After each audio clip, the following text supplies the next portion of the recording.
got to go to Cincinnati just to have my hamburger boy. Women's in Alabama, gonna get my hamburger boy. Would you mind into yours, into somebody else's too? Good morning, everyone, and welcome to today's segment of the Class of 1979's Authors and Artists Series, and thanks for sharing your Saturday morning with us. We've been looking forward to joining classmates Madison Smartt Bell, a widely acclaimed author in multiple genres, and Andrew Moore, whose large format photographs are recognized worldwide, as they invite us into the world depicted in their collaboration and latest work, a gorgeous book entitled Blue Alabama. Our classmate Ellen Levy, currently Associate Professor of Humanities and Media Studies at Pratt University and an author and poet herself with a second book in the works, will introduce Madison and Andrew and serve as moderator for the next hour. Before I turn this over to Ellen, I'd like to encourage all of you to use the Q&A function to submit your questions and also vote up audience questions that you would like to hear answered. We've also, by popular demand, kept the chat function on so you can coordinate with each other in chat. Madison, Ellen, and Andrew will end their prepared presentation at 12:30, at which time we'll turn over to questions. With that, over to you, Ellen, and enjoy the conversation, everyone. Hi, I am Ellen Levy, and I'm so pleased you could all join us today. And I am going to start right now a slideshow, which will be up for the whole of our talk. Here we go. So any of us who knew them at Princeton would have predicted that Andrew Moore and Madison Bell were destined for serious careers as respectively a photographer and a writer. And as doesn't always happen in such cases, we were right. Their work has grown ever deeper and richer with time, but is still clearly traceable to these two precocious undergraduates. Here is Andy, and here is Madison, seen here in photos taken by Andy in the summer of 1978. So Andrew, you guys have read their credits, qua credits, and Catherine has reintroduced them. I just want to say that Andrew's photographic work centers on extended explorations of the life of particular places, among them Cuba and Russia, Detroit and the Great Plains, and in his most recent series, which we'll be discussing today, Alabama's Black Belt. His pictures, he has said, record the effect of time on the natural and built landscape. One of Andrew's great talents, in other words, which Madison, I think, shares in his own way, is for capturing places and moments in which the past erupts, often startlingly, sometimes violently, into the present. Madison's writing is also rooted in and haunted by place. He has said that this is the legacy of being a writer from the South, and certainly it is, but his recreated places extend far beyond his native Tennessee, memorably including his adopted home cities of New York and Baltimore, as well as Haiti, a spiritual home away from home, and the subject of 4 of his books. So, Andrew's most recent book from 2019, Blue Alabama, includes text by Madison, with whom, to quote Andy again, he shared the journey and the affinity for the subject that resulted in the book. It isn't their first collaboration, nor was this their first trip together through the South. We're going to talk a little bit in a moment about their earlier trips together through the South. But first, we're going to say a bit and then return again to Blue Alabama. So first, I want to ask Andrew and Madison, we're looking at this picture. What is the Black Belt of Alabama? That's a complicated question, but I mean, it is a geological formation of very rich black loamy soil that runs in a kind of crescent shape through the kind of lower Alabama. It actually extends into Mississippi as well, and was one of the richest cotton growing parts of the country pre-Civil War. And because of the enormous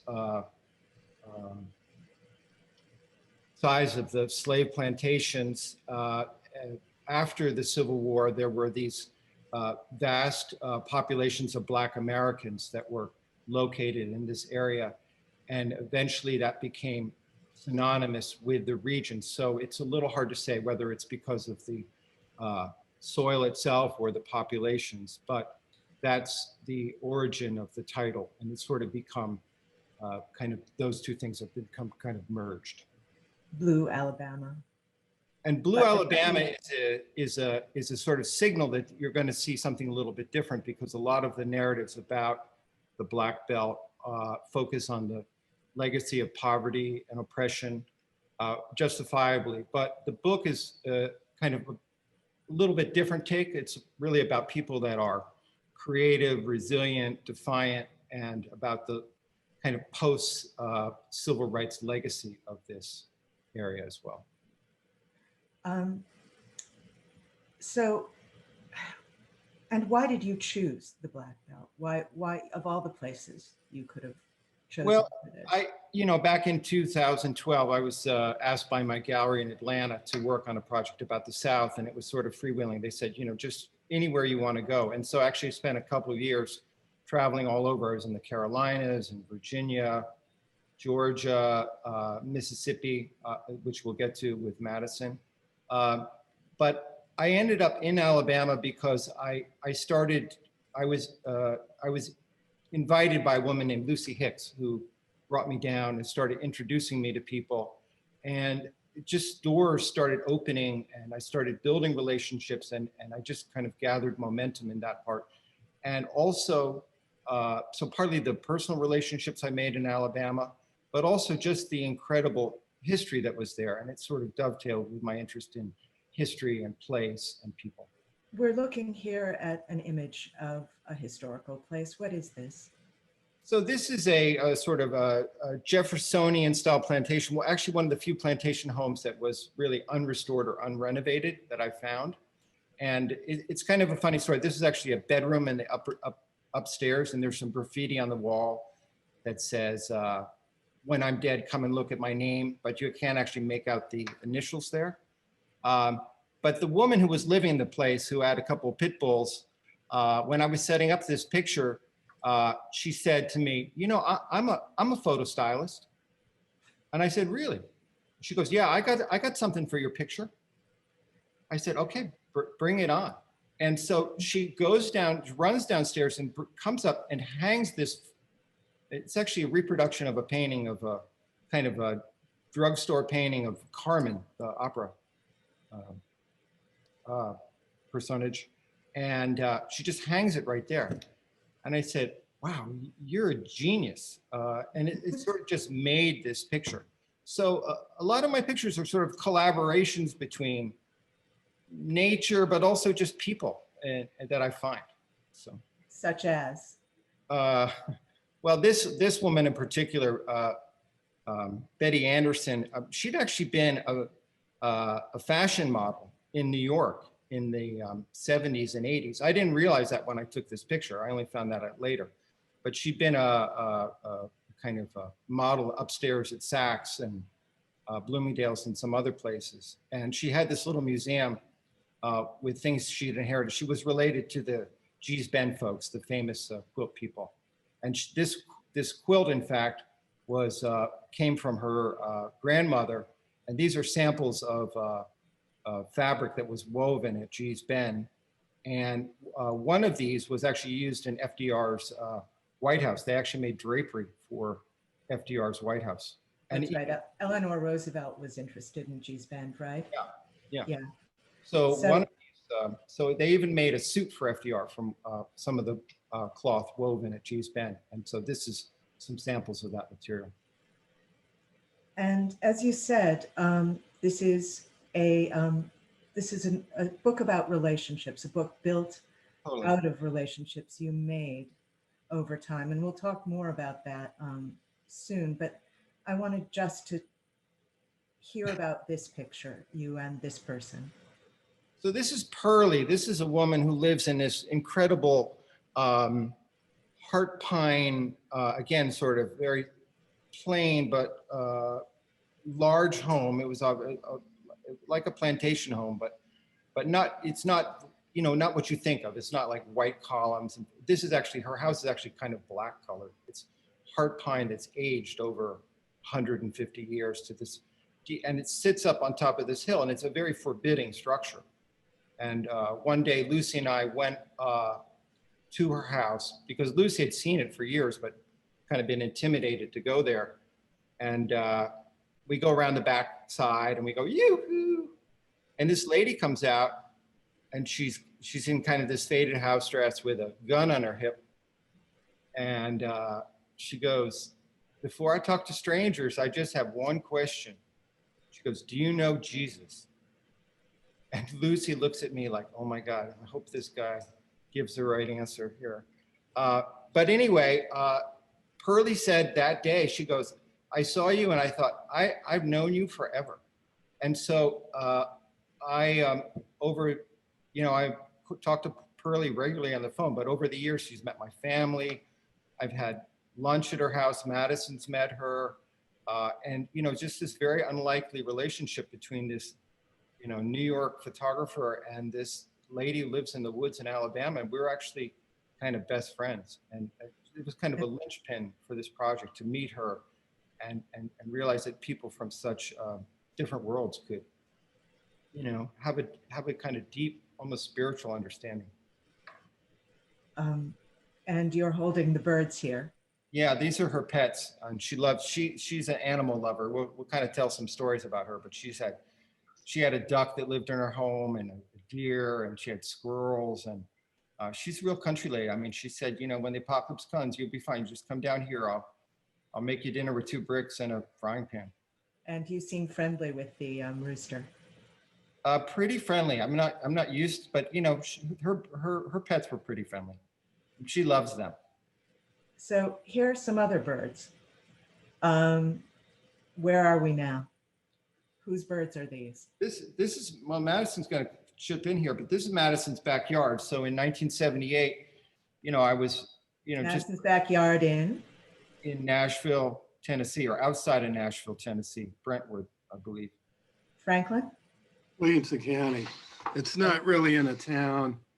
It's a rural spot in Williamson County, about halfway between Nashville and Franklin. And my parents, when I was about 5 years old, got a pair of peacocks, and pretty soon they had as many peacocks as Flannery O'Connor. So you're seeing a kind of peak population of peacocks there. We had plenty at 1977, 1978, when Andy and I made this trip to New Orleans by way of Mississippi. Yeah, I'd never seen anybody who had so many peacocks, and they slept in the trees, and they'd make these strange sounds all night, and it was another world. Are they friendly like the roosters? Not really. They're a little big to pick up. Yeah. You could get them to eat seed out of your hand. That actually embracing a peacock has never struck me as a really good idea. So your trip in 1978 was exactly when? You were still in Princeton. You were still enrolled in Princeton. It was a summer between junior and senior year, and I was starting as a color photographer, and you know, there was no color in Pennsylvania in February, but you know, the South, that's where all the color was. And so I showed up. I mean, this is black and white picture, but you know, partly was to see the color of I'd never been to the South before. And so I showed up at Madison's house, and there were these peacocks, and his mother's quoting line by line memory of Pope and Dryden. And you know, it was just a world that I just didn't even know existed. So you started out there, and then we got in my car, which was an indestructible Dodge Dart from like 1968 with a famous slant 6 engine. Somebody had just backed into me while I was moving in a parking lot, and she didn't want her husband to find out so bad that she just gave me money to get the cosmetic damage fixed. I used that money to go to New Orleans, since the car would run with the dents just fine. And our goal was to get to New Orleans pretty quick because Andy was planning to meet his photography teacher, Jim Dow, who had a place there. And he was able to introduce us to a bunch of really hardcore Cajuns up a bayou there, people who were isolated to the point that the matriarch of the family didn't speak English. I mean, not a word. So that was pretty interesting. But on the way, we laid over to take some pictures here and there in Mississippi. And I think we had our nose in Alabama too. That was after on the way back to. On the way back is when we passed through Alabama. Yeah. But my big memory is a scene that sort of looks like that tracked up black dirt that we saw earlier. And so I grew up on a working farm. I mean, my parents were educated people, and I went to private school in Nashville, but it actually was a working farm. So I grew food and milk cows and stuff. And I'm enough of a farmer that when I see, there's three places that I've seen dirt like that, black dirt. And one is the Delta, the Black Belt. Another one's Iowa, and the third one's Haiti. And someone with like the farmer gene sees dirt like that, it's like looking at crack cocaine. I mean, you get very kind of viscerally excited. And I remember Randy setting up the view camera, which he had been working with for about a year, 18 months down, still somewhat new to him, although he had the chops for it, at evening to shoot over this abandoned cotton field. And people were walking by in these sackcloth garments that looked like they were from Africa. I mean, they were Black people who were, so much more purely of African stock that I just wasn't used to seeing people like that. So I thought, so that's when I thought, like, by the time Andy got to my house, he thought he was in a different world. By the time I got to that Mississippi cotton field, I thought, I'm in a different world. And this is Alabama. Yeah, this is on the way back. So that was my first experience. We went to visit a friend at Madison's, Opelika, which is near Auburn, Madison? Yeah. And we had some pretty remarkable adventures there. But that was my first foot in Alabama at that time. So this was your second trip. This was when again? This is 2012 when I called up Madison and I said, hey, would you like to revisit our trip? And he was game. So we actually ended up meeting in Memphis and then driving down kind of on our original route, again, headed back to New Orleans. Where by that time you had lived in New Orleans, is that right? Yeah, one of the previous pictures of that one. Yeah, so actually the one with the car, that's actually, I was so inspired by New Orleans that actually after I graduated from Princeton, I moved to New Orleans and I lived there about a year and a half. And that was my first photo series when was kind of scenes of New Orleans at that time. And did you show those photos? Did those photos ever have a? No, never shown them. Never, one day, I guess. It was sort of like my graduate school. I didn't go to graduate school, but I got a very small grant from the Chamber of Commerce, and I went around photographing workshops and kind of, again, places that I felt were kind of going away, and but never had an exhibition of this work. So this is the second trip. Madison insisted on this picture. Why is this picture in here? Oh, I just thought it kind of captured the way that trip went down. Also because I took it, so there's a certain amount of vanity there. But the situation, I should say that the Alabama experience for me was very different from the Mississippi one. We were cracking the egg together for the first time, so I would be following Andy as he looked for pictures. Basically, I mean, we were going to sites. If somebody needed to do and we didn't have the Lucy Hicks person, so I had to be that pretty much. Yeah.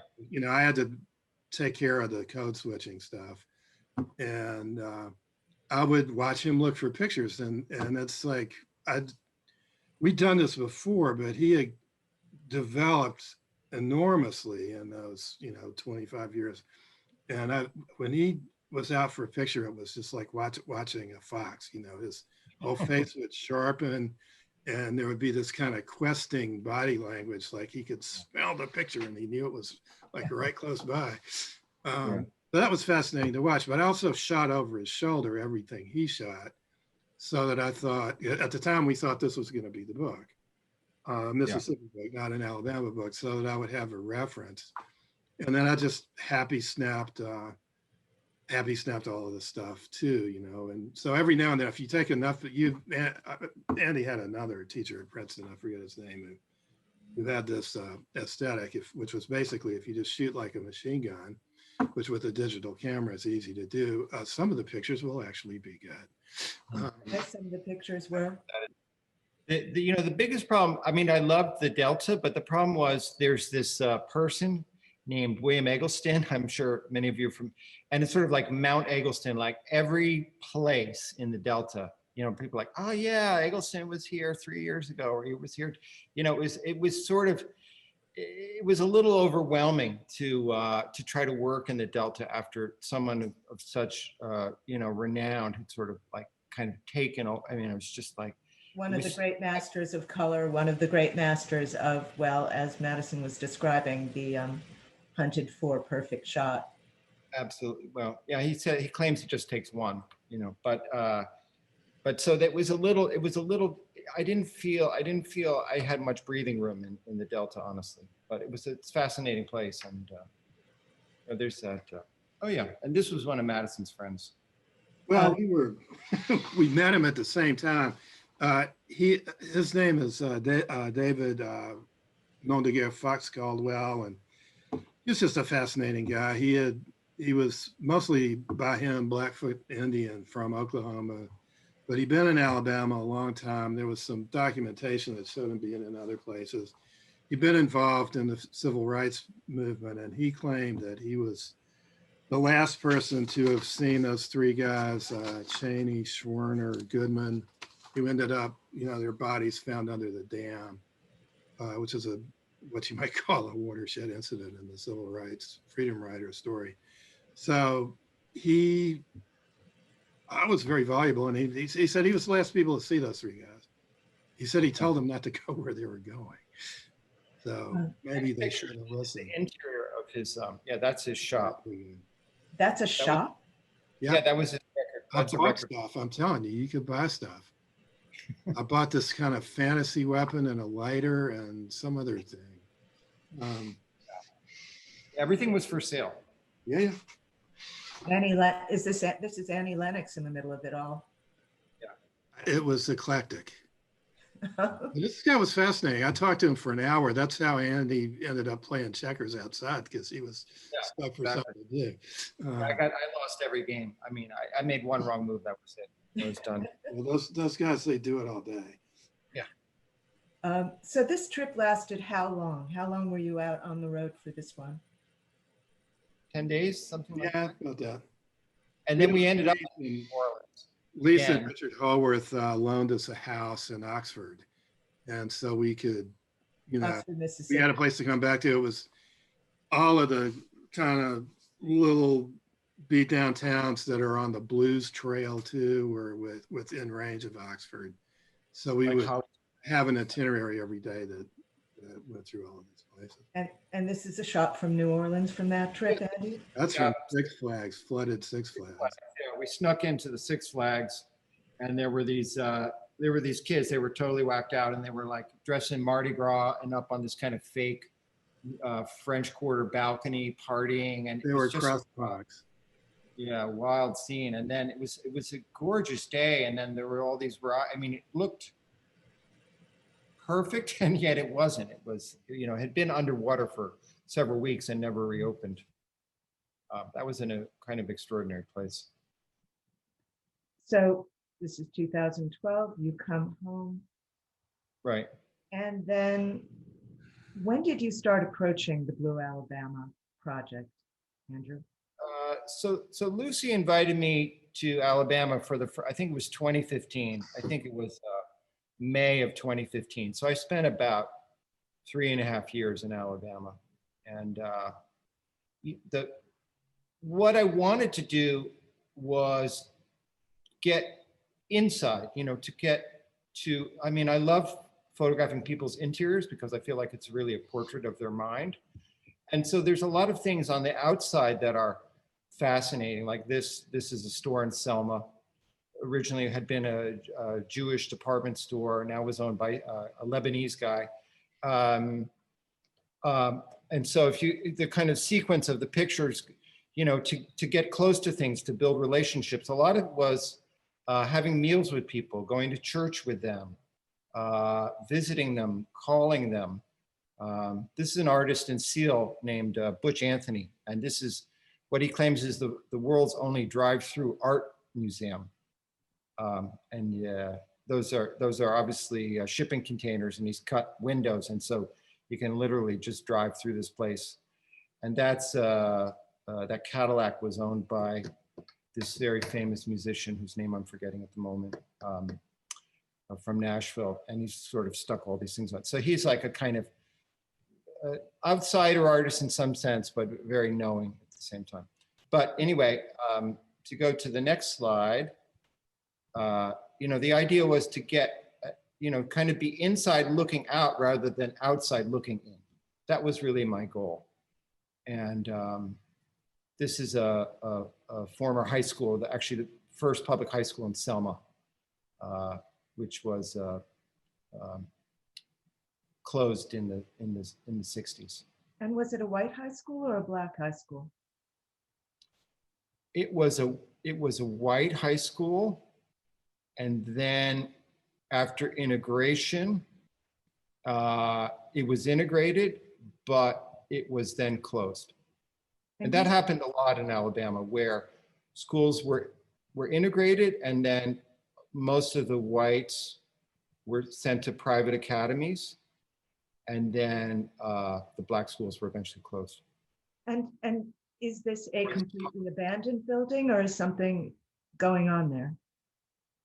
It is there's a group that is trying to restore this. I mean, architecturally, it's a magnificent building. I mean, they're trying to turn it into a kind of re-education center, retraining center, but it's obviously a question of funds. I mean, Selma's a very tough town. It's very divided. You have the bridge, the Edmund Pettus Bridge at one end, and you have the monument to Nathan Bedford Forrest at the other. And the two sides really can't really get together, unfortunately. And we're inside looking out here. We're inside looking out, and this is kind of metaphor for what I was trying to achieve, to as I said, not outside looking in, but inside looking out. And so this is in a place called Havana Junction, that's in Hale County.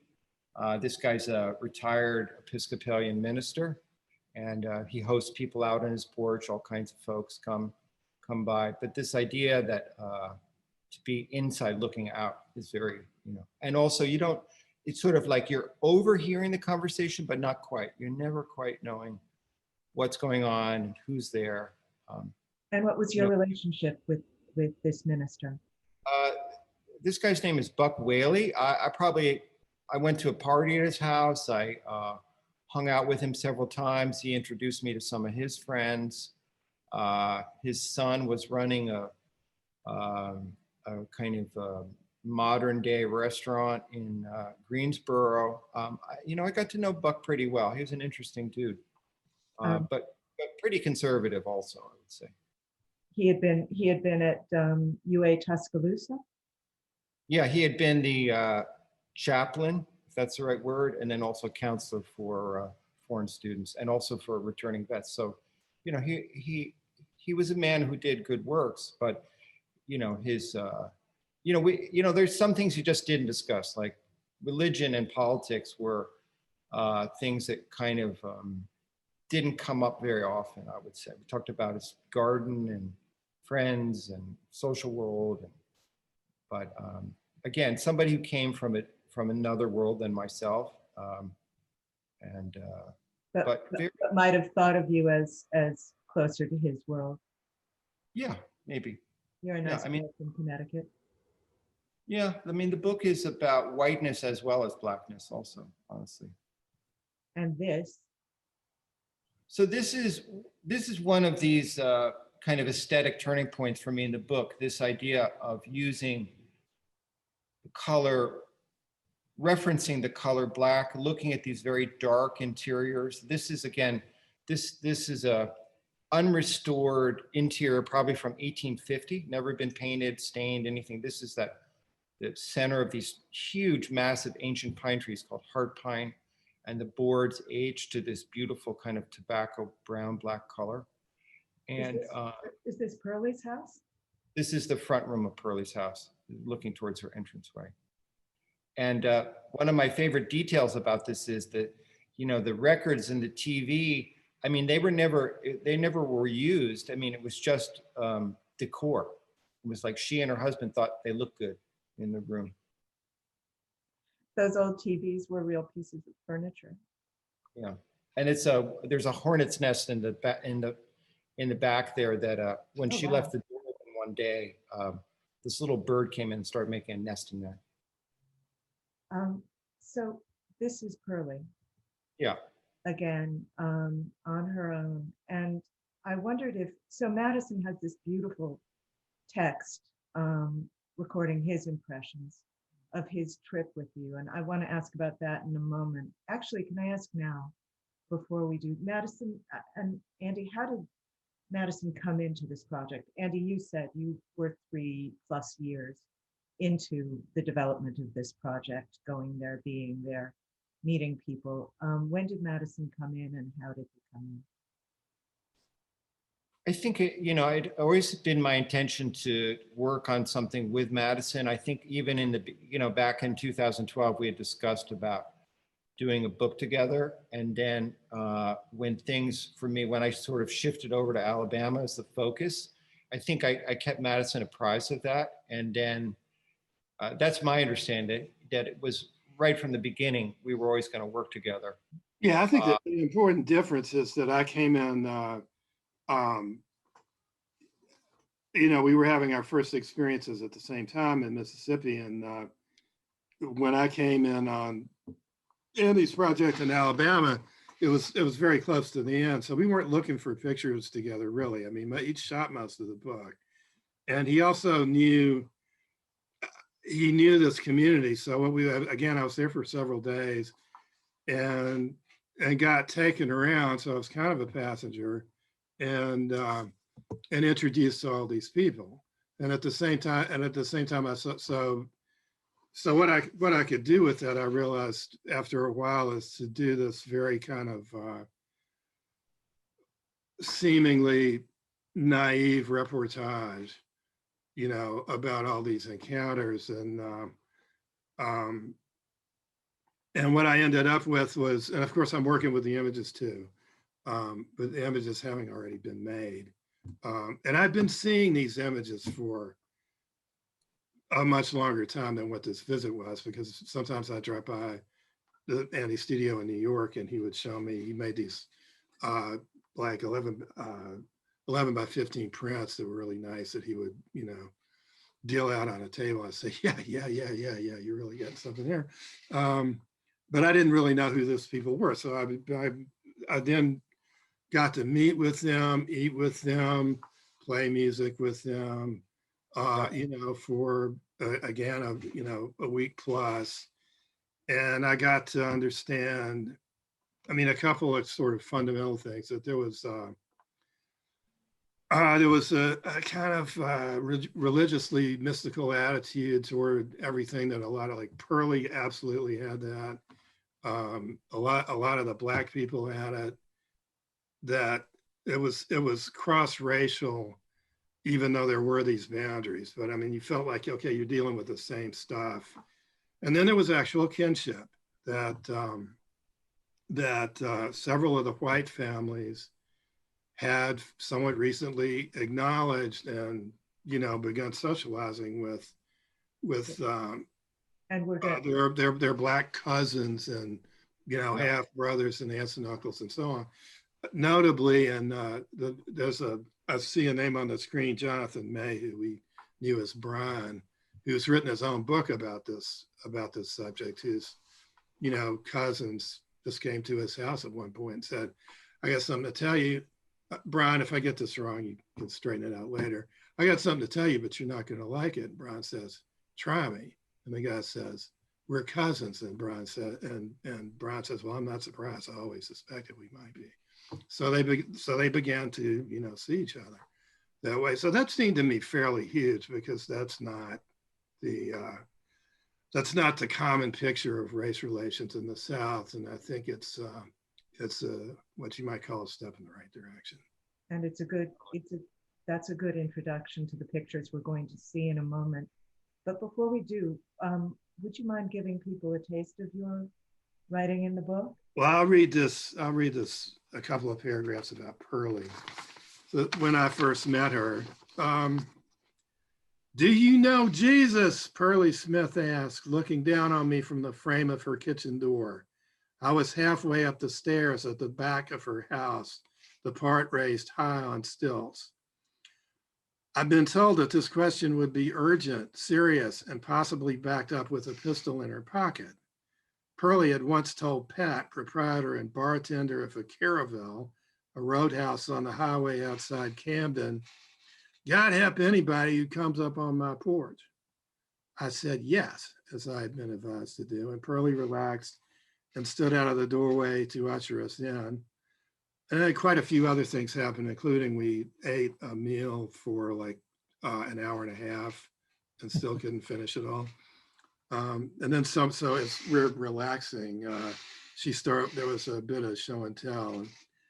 Pearlie had recently sold her deer rifle and other long guns, but she brought out her revolver and an ornamental kukri, a large hooked knife used by the Gurkha warrior caste for opening bottles and swapping off heads and weeding gardens and pretty much anything else a person needs a tool to do.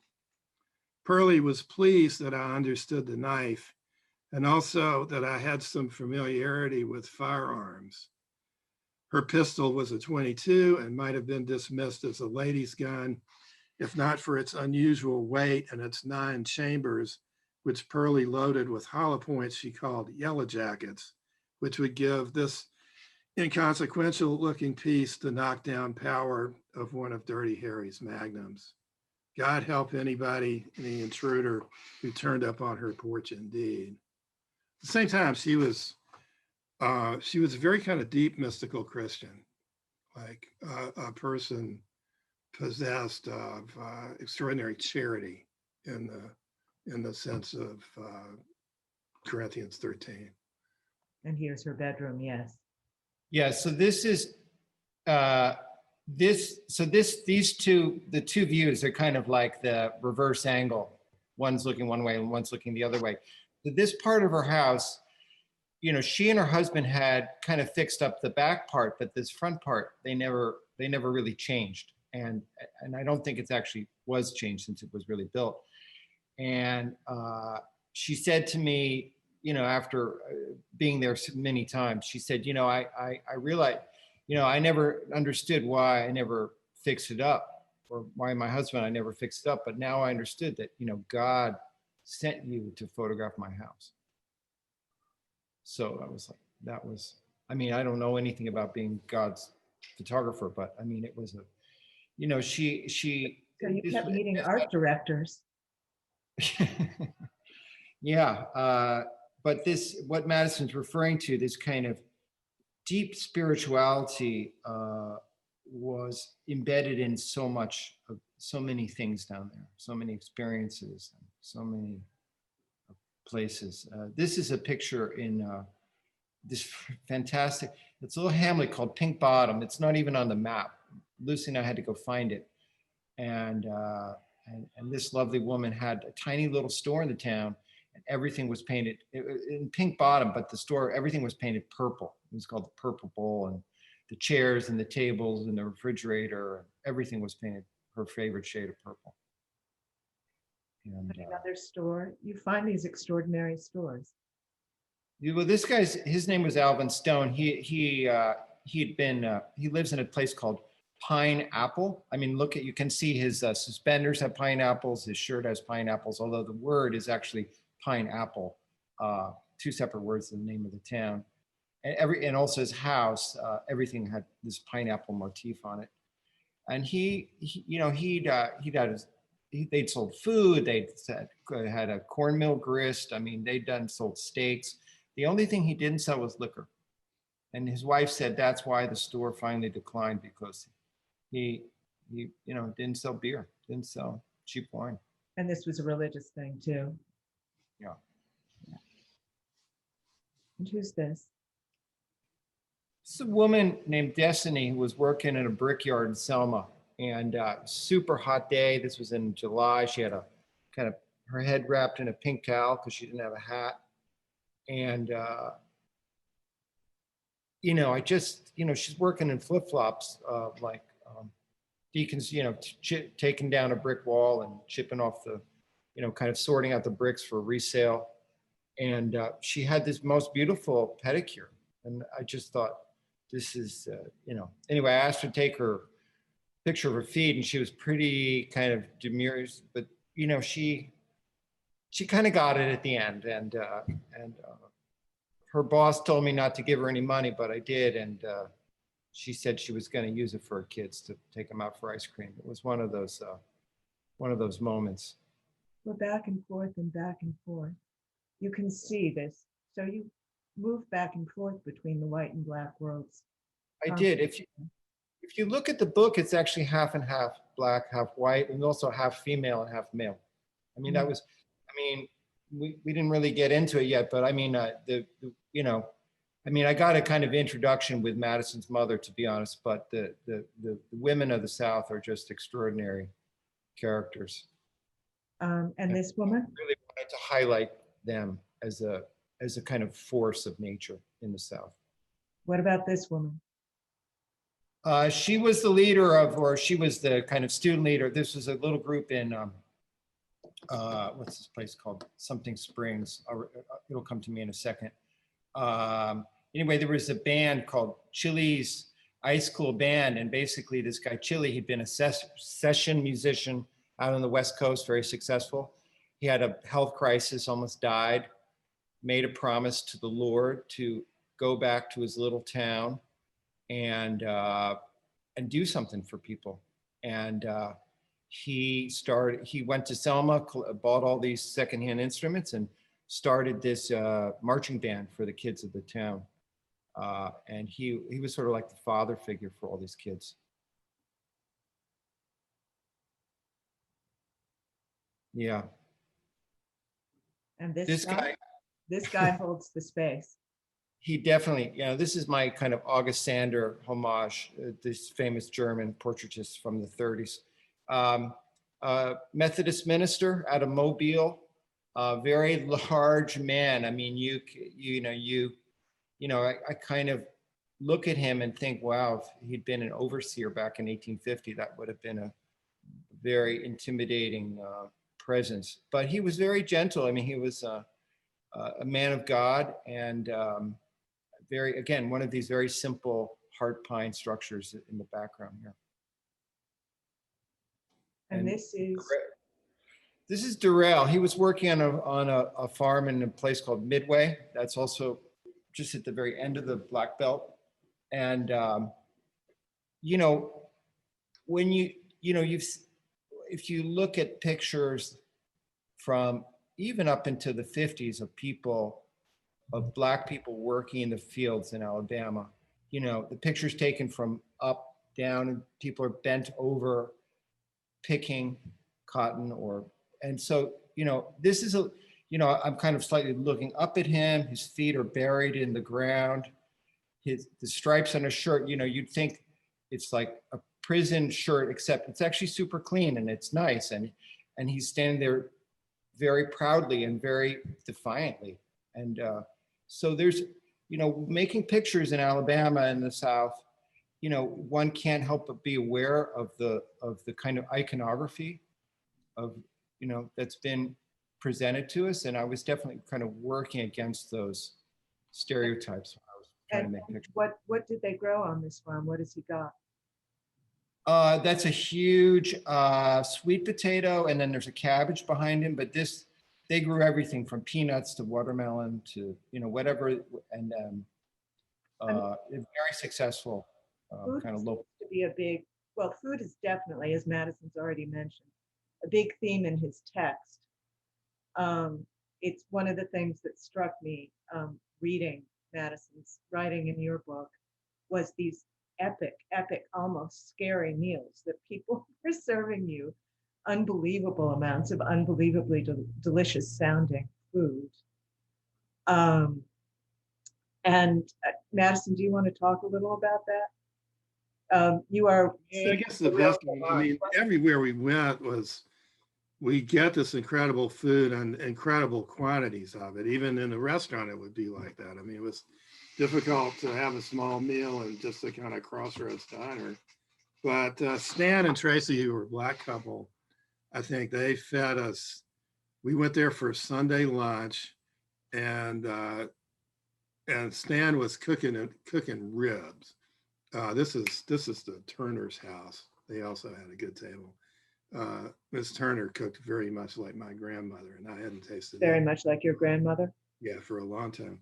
But Stan and Tracy, so they had all these vegetables, corn, cob, potatoes, 3 or 4 starches is pretty normal, and then a cornucopia of fruit salad too. But the idea that the meat was going to be steak, so Stan put these steaks on the plates that were as big as the plate. So you had to eat the steak for half an hour before you could have any room to start eating any of this other stuff, which you did have to eat. This is not a situation where you say, "Oh, I'm full," And we got done with this meal and breathed for about 20 minutes, and Stan jumps up all horrified and said, my ribs, I forgot my ribs. And he'd been cooking ribs on a smoker outside in the rain as it happened, but it was a covered thing. And so he was worried they would be burnt, but he ran out and got them, and they were fine. And they were, luckily for us, for a later occasion in the day, like tea or afternoon snack or something. But since they had just gotten cooked, he said, y'all just got to taste this just a little bit. So a little bit was like a half rack for each of us. Yeah, and this was after dessert, and this was typical. Digestive. This meal at the Turners was hot pears and ham, which Madison said his grandmother often made. And she would make these. She made these creamy casseroles that my grandmother was. And the Turners, I don't want to leave before. Joe Turner was a sort of key figure for you, too, the way Pearlie was, wasn't he? Right. So he was introduced to me, again, through Lucy, who met his wife. And, I actually stayed with the Turners often in their kind of little country house. They were fantastic to me. And Martha made so many calls on my behalf to her friends, and those friends made calls. And again, there's no internet research. There's no Googling this. When I went on Airbnb, there were no Airbnbs in this part of it.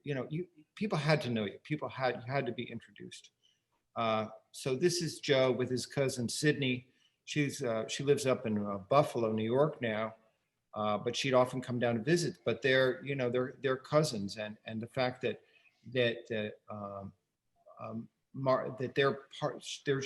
Sydney's part of the Turner family reunions, that they've embraced their Black cousins, I thought was incredible. I mean, if that could happen in Alabama, that could happen anywhere. And had they always known they were cousins? Joe's mother, Gwyn Turner, she was really the force in Demopolis who pushed back against the segregationists and was very influential in terms of including the other side of town, and so there was a monument put up to the. It's a little complicated story, but anyway, they were introduced about 15 years ago through Joe's mother. And now they've grown close. Yeah. As you can see. Yeah. I would like to go on talking, but I think we have only a little time left. And I want to ask what you guys are up to now, because I'm sure people want to know. This is a fantastic final picture from the sequence. Yeah, last picture, one of my favorite pictures from the book. But this is a recent project, Madison. What is this? It's the biography of Robert Stone that came out in March and was part of a 3-book thing. Robert Stone was a novelist important novelist of the late 20th century, and he and I became friends. Early 2000s. We went to Haiti a couple of times together, and he wrote a book that was partly based on that experience. And I've been a big fan of his before then. He died owing a book, so I became editor of a book of his selected nonfiction that was used to sort of fulfill the contract, and also kind of curator of one of 2 projected Library of America volumes. So I was basically eating, breathing, and sleeping Robert Stone from 2015 to 2020. And now I'm taking a little rest. I moonlight as an agent. So I've been working on selling Ellen Levy's book about Ray Johnson. That's one We'll of the get to that in one things sec. that's But I wanted to say about this book that Dwight Garner in the New York Times said just yesterday that this was one of his favorite books of the entire year. And also that you edited a Library of America volume of Stone's writings. And this is your most recent novel. That's my most recent novel, which is super weird. It's the publisher, City Lights, who were very generous in indulging my whims, allowed me to subtitle it A Fever Dream rather than a novel.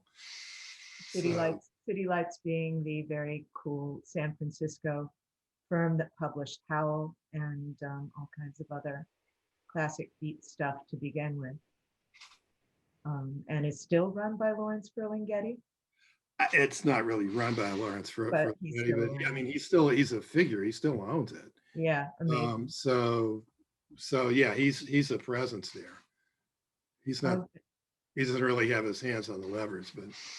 And are you working on a new novel, or are you taking a pause? Not yet. I'm like seriously taking a break. Okay. So, and Andrew, you've moved out of New York City. Right. So my studio's up in Kingston, New York. This, I guess it was the first capital of New York State, and it's about an hour and a half north of the city.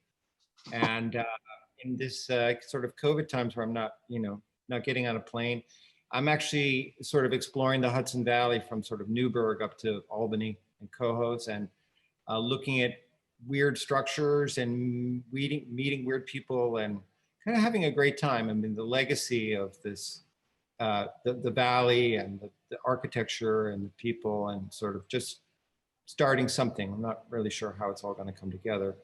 But this is in Lansingburg, and this is in Cohoes. So anyway, so that's what I'm working on. And this is an earlier book, Detroit. Detroit, yeah, this is in Brush Park, former beautiful Victorian neighborhood right next to downtown Detroit. Which is where I'm from, and I know all this. Yeah. Space, and this is a kind of perfect, iconic Andrew image of time and out of time.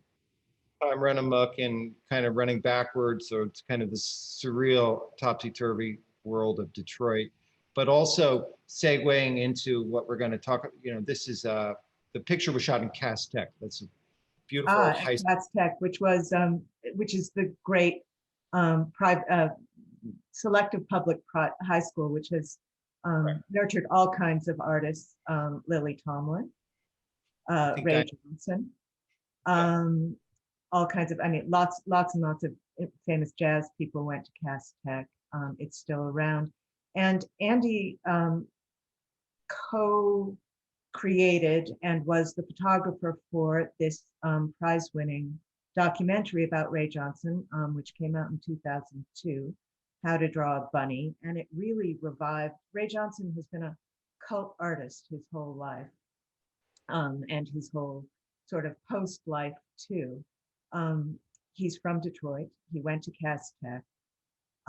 He is a very hard to describe artist who was a collagist, a mail artist, an early performance artist, an all-around strange and fascinating character. And there's never been a general book about him. And I am writing that book now, and Madison is my agent. So these things, I didn't start the book because of Andrew and his director, John Walter's film, although that was a beginning of interest, but I got fascinated with him later, and now I am deep into it. And I think It's that's a truly remarkable book. I'm reading it as she writes it, more or less, and it's. Ellen, I think you should just show the last couple slides of his work. okay. So Ray Johnson, this is an early Ray Johnson, and it is a pre-Warhol Elvis. Elvis and Johnson and Warhol were good friends, and Warhol took a lot, as many people did. He was a kind of, Johnson was a secret resource of the art world for Warhol, for Rauschenberg, for Johns, for all kinds of people whose names you know. And he was also a mail artist. This is one of his pieces of mail art, constantly sending little collages and sort of scrappy bits of art all over the place, and they got circulated in a kind of proto-internet. He was a very anti-commercial artist. He did these very beautiful gallery collages and showed in great galleries.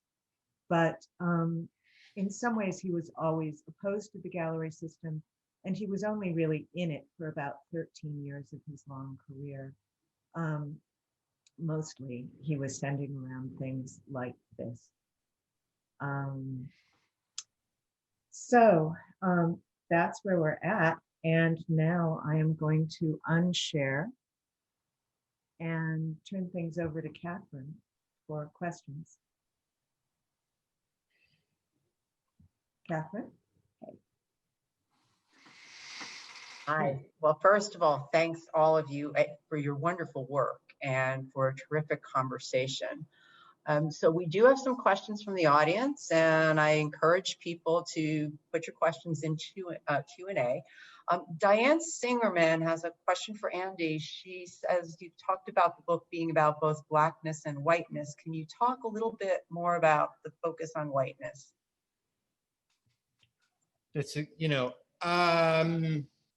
I felt that it would be, this is difficult to talk about because I felt that from the people I met and the people I generally were working with were white. I mean, I would encounter all kinds of Black people.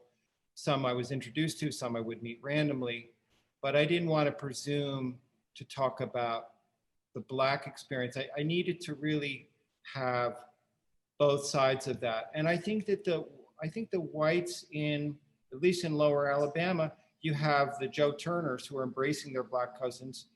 And then you have the other side who are, still very deeply racist, who are very deeply, are living in the past, who still feel that, that the lost cause is still very much alive for them. So I think I had to incorporate all of this. I'm trying to make a very nuanced picture of Alabama, but I had to have all those voices included and not just talk about the legacy of oppression of the Black population. And we have a question from Lou Tuchiron, who says, great images and stories behind them. And I think actually both of you can answer this question, Andrew and Madison. When you were driving through Alabama and Mississippi in 2012, did you have any planned routes or stops, or was it improvised or by serendipity? Well, we had the 2012 trip was exclusively Mississippi. We flew to Memphis and rented a car and drove to Oxford. Well, I guess we did go on to New Orleans at the very end of that, but the emphasis was on being in Mississippi. And because we had the space in Oxford, we would just range out and go to these various places. And we had some contacts that were really, really good, like Sam Alden, who Andy knew somehow, but I knew because he and my father had become friends during World War II. Sam Alden is a polymath and speaks about 18 languages, and at the same time, is a very kind of cultivated, deeply rooted person in Yazoo City, about which he knows everything. So we spent a day like shooting with him, having him show us stuff. So there was some plan. I mean, we didn't start with an itinerary. It's like in the evening we'd figure out what was going to happen in the next day. I wouldn't say it was mostly more like that. It's one of those things where usually it's just one thing leads to the next thing. Yeah. Right. I mean, you have to be able to sort of let it happen. I think that's part of a road trip, and just part of the creative process is letting it happen, not being, having a plan, but also being able to turn spontaneously when things change. We were in the Delta for a comparatively short time, like 10 days, but I've never had anything warp my consciousness in the same way, except going to Haiti. And the example of this was, we decided one day to drive across the Mississippi River to Helena, Arkansas, which is another kind of well-known community on this beat. And there was this very simple, kind of lovely single span semicircular bridge, and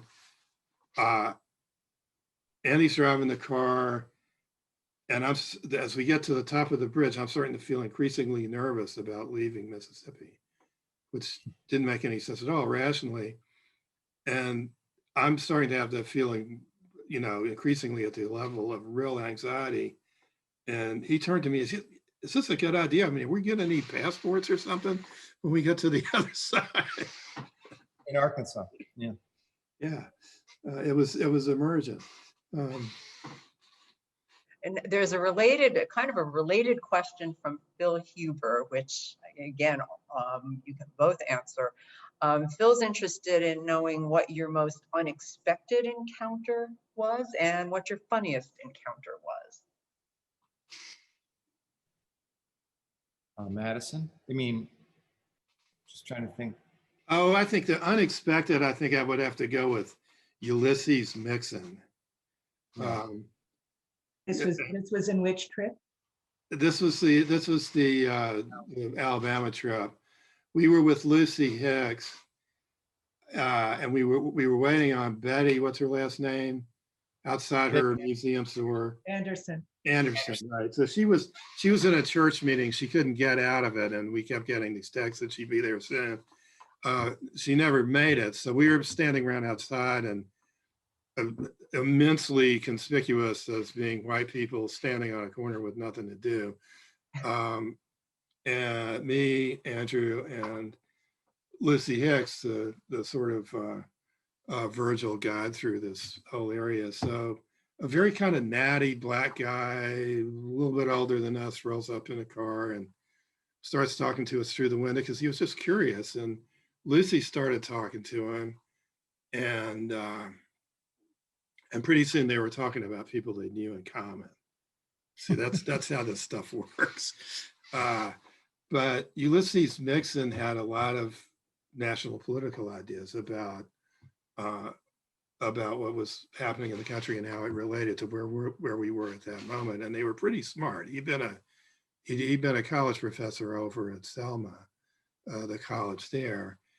And it was just fascinating talking to this guy. He's not somebody I would have expected to just run into on the street and in one of these little no-hoper towns. And the thing that I really liked about him, whenever he referred to the outgoing president of the United States, he would not say his name correctly. He would say Trunk. He always said Trunk, and he said it enough that there was no way this was an accident. And I remembered that this was like going back to the Civil War, like people didn't want to say the name Sherman because he was so loathed by the Southern white people that they would say Shermer or, something close, but not there. And so he was doing the same thing backwards. And that was surprising.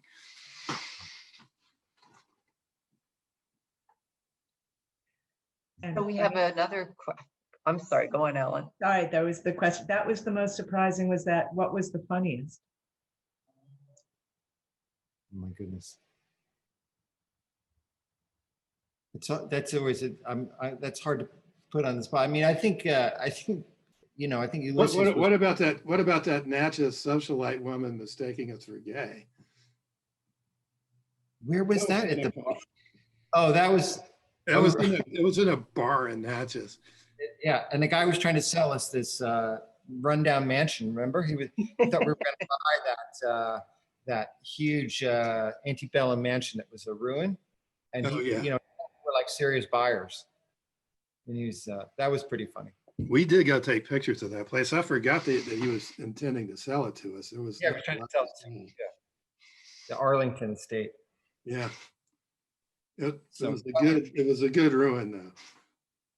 Yeah. We thought we were a couple and we were going to buy this antebellum mansion to live in. Right. And, put pink stuff in it or whatever. So a question from Lonnie Dihar for Andrew. Looking you up on TigerNet, I see that your major was independent concentration. What did that consist of, and how did your journey from Princeton to photographer and artist begin? I entered Princeton thinking I was going to become an architecture major, and I took some courses my sophomore year, but I was also studying with I had two fantastic teachers, Emmett Gowan, Peter Bunnell, in the art history program. And I just realized that architecture wasn't for me. My dad had been an architect, and things hadn't gone that well for him. But there was no degree in photography. So I don't think it exists anymore, but there was a time when you could set up your own major, which actually turned out to be great for me because I got to do photography, very kind of work with my hands in a kind of craft oriented way almost, but also read books and write papers and, go to seminars. So I felt I had kind of the best of both worlds. I mean, I had, as a photographer, my education at Princeton was as good as any, education I could have at that time. And that's why partly didn't go to graduate school, because I figured if I was going to do it. And then, I just had to, I started going freelance in like the early 80s and, my students asked me like, how did you get started? And I tell them, look, it took almost 20 years. I wasn't in really until my early 40s when I felt that my career really kind of took flight. So I had like a great teachers but a 20-year long journey to get to kind of a certain level of success, I would say. So a lot of learning, a lot of ups and downs to get where I am, I would say. Kind of a follow on. I'm just interested. What's the photo behind you? I can show you. So it's one of the largest prints I've ever made. It's from Detroit, and it's 100 inches by 116 inches. It's the cover of the book of Detroit, and it's a massive part of the Ford. What's it called? The Dearborn, the famous Ford plant in Dearborn. And actually, Ellen's father, who is deeply connected to the industrial scene of Detroit, helped me get into that space. So yet another connection. And actually also Billy Ford, our classmate, also wrote to him, and he actually also helped with that Detroit project as well. So that's a great segue to a question from Thomas Finkelpearl, who says, this has been great. And since this is a Princeton forum, would you all comment on the artsy environment of Terrace Club in the late 1970s? Wow. I'm going to let Ellen handle that. Well, Tom was a member of Terrace with us. It was a funky, I gather Terrace has never changed. Tom's father was at Terrace, and Tom's father was friends with, the great architect, learning from Las Vegas, Robert Venturi at Terrace. And, I think that's a place where these kinds of friendships are forged. I also wanted to put in a word for 185 South, not 185, 85 South Street, which is, yes, never mind. 185, you Nassau know, Street. Nassau. Nassau. Nassau Street, which was just this, it was a school building, wasn't it? Yeah, it had was been an elementary school. It was an old elementary. I mean, now it's this great new arts complex, but it was just this rundown elementary school. And the writers and the photographers and the painters and the dancers and the theater people were all there. And we were, I mean, this is Tom, Andy, Madison, a lot of other people. We were always hanging out there, often in Tom and other artists' studios. All the creative writing was housed there, and all the studio art and photography was housed there. And it was kind of off campus. It was in between the liberal arts campus and the the humanities central buildings in the Equad. And because it was this grade school, you felt it was also extremely easy to break into. So I actually lived there for a few weeks when I needed a break from my dorm room in a room called a film workshop, to which I had a key. There was a lot of filmmaking going on right then. And so when you went there, and I wasn't the only person doing that. There's Summers Randolph also lived in his studio at the same time that I was living in the film workshop. So there would be like late night activity there that was somewhat clandestine, but you always had this feeling in that building, like, oh, we're the lunatics running the asylum, because you'd been in a building like that as a, walking around in neat little lines as an elementary school student. So that was part of the fun of it. And I mean, they've got this state-of-the-art facility there now, but it feels to me a little frosty by comparison. I mean, and Terrace was the same way. Terrace was a total mess. I mean, the windows would, fall out of the frames because the putty had worn out. The floors were not entirely reliable. We would typically run out of food in April. Our best cook ever was, we lost because he turned out to be on a jailbreak as a paper hanger. And everybody who was a member of it was apparently there by accident. And yet there was this kind of quality, social quality that it had. I mean, my shorthand for it was artists and anarchists. But yeah, a lot of people who have, pretty sizable art and writing careers now are there. As for the anarchists, I didn't follow them so closely, but I assume they've been able to blow shit up. And, So we have a question from David Keller. Have you visited the National Memorial for Peace and Justice in Montgomery? And does that narrative fit within your impressions of the Black Belt? Brian Stevenson, I corresponded with him a little bit over the course of my project, and he actually sent me some very interesting material from the EJI, and actually visited their headquarters in Montgomery, especially the room with the soil jars, with the lynching project, soil from lynching sites across the South. But I actually have not seen the memorial, because when I was down there, it was so hard to get tickets. So I have to say I've not been to the memorial yet, but I'm very, Brian and his group were very, very supportive of my work. Well, that actually ties into a question from Jonathan May, who wants to know, how can I talk you guys into a Blue Alabama volume 2 so you could come back down? So maybe there's a reason.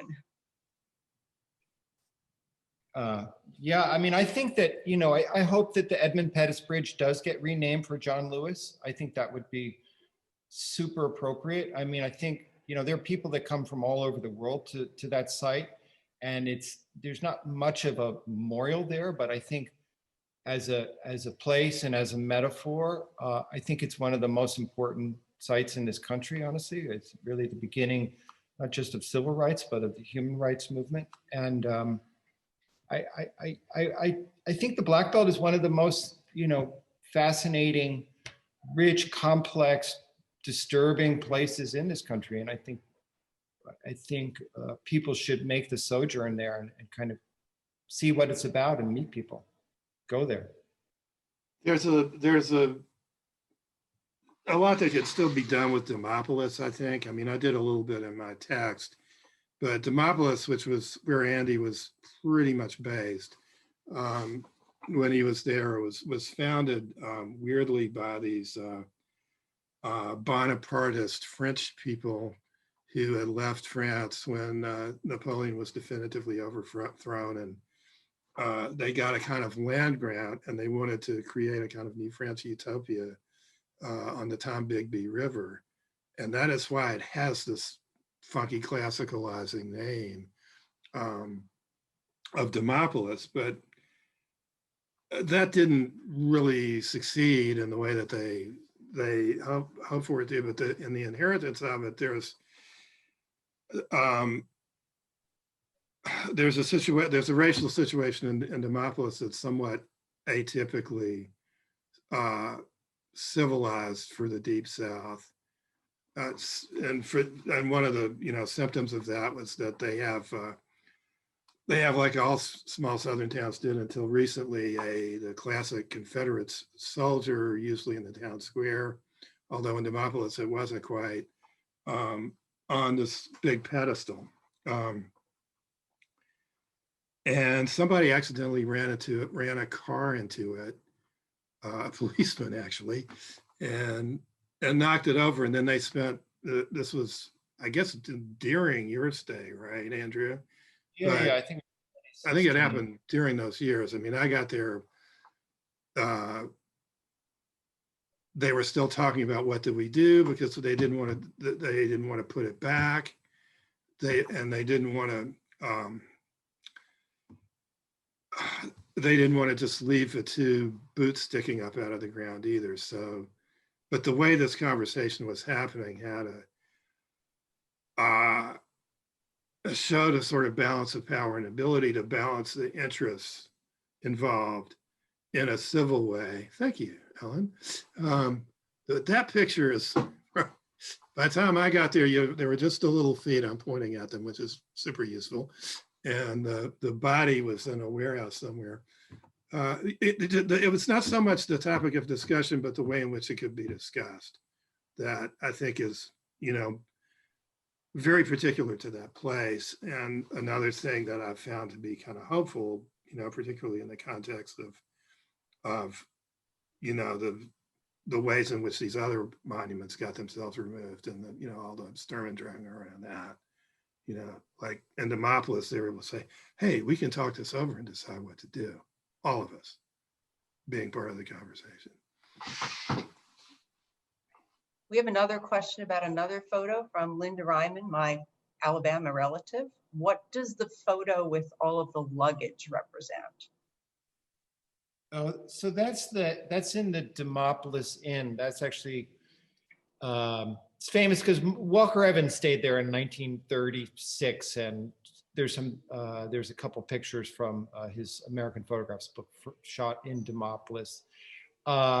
It's just kind of for me, it represents kind of past lives, people passing through, but also that place was very unusual in that the half the hotel had been closed, and the owner took the abandoned half, let's say, and organized the empty rooms by sort of category. So there was one room filled with radios, and one room filled with mattresses, and this room filled with rotating fans, and then there was this room filled with suitcases. The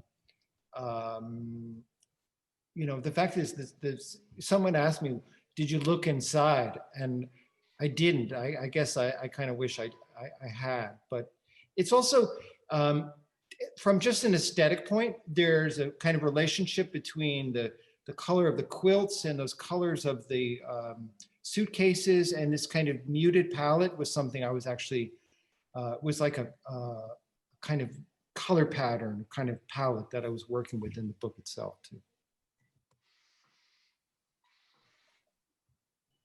A question for Madison. The parallel that you mentioned with regard to the soil in Alabama and in Haiti, I thought was really interesting. What got you interested and onto the historical topics you dealt with in Haiti?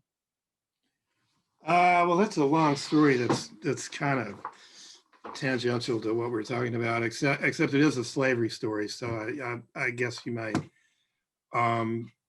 There were convergences of two interests. I was interested in Haitian voodoo, which I had learned something about, and trying to research Santeria for my first novel.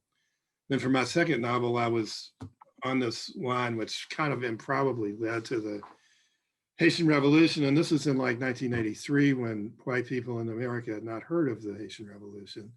So I thought, oh, well, like this is a great story and nobody seems to know it. So maybe I should tell it to people. It started like that. And then I got more and more sort of drawn into the culture.